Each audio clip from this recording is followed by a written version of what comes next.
You're watching It's Your Money, and I'm Deborah Uroda with Pat Barrett, a certified tax advisor with Tafoya Barrett and Associates, in our studio today. And we're going to continue our two-part series on year-end tax planning, and we're going to focus on business plans and changes from last year in the Tax Cut and Job Act that was passed in December 2017. What are some of the biggest changes for businesses this year? Well, Deb, I would say one of the most significant changes that's going to affect a lot of small businesses is what's referred to as the qualified business income tax deduction. And essentially what it is it allows business owners to deduct up to 20% of their income, of their business income. And there are certain limits where it's phased out for high income taxpayers, and those phase outs kick in at $315,000 of taxable income on a joint return, $157,500 on a single tax return. But what about corporations? How is it working for them? The one major change to corporations is they are now subject to a flat tax rate of 21%.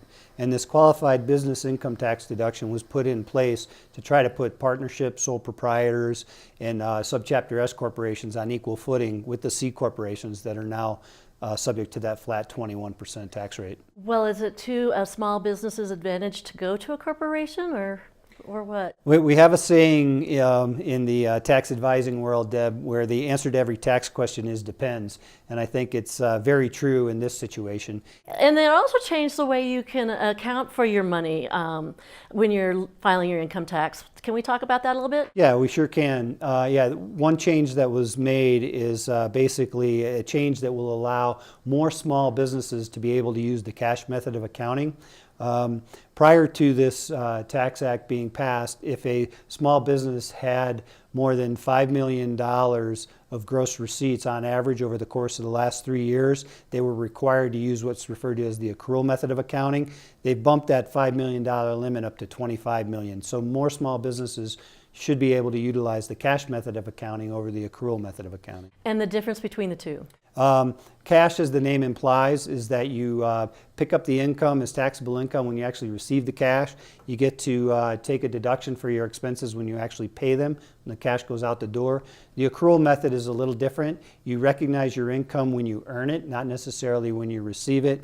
And then your expenses, you deduct them when you actually incur the expense versus when you actually pay for it.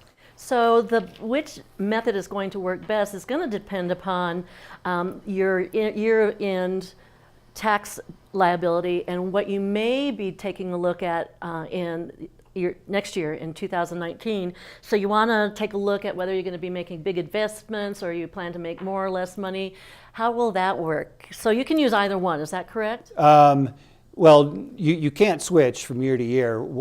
You basically have to inform the IRS which method you're using.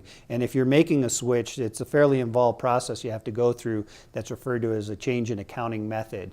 Well, the bottom line is that it's very complicated, and what we need to do is contact our tax advisors or give Pat Barrett a ring, and you can find his contact information at tafoyabarrett.com. Thank you very much for joining us today. Thank you, Deb.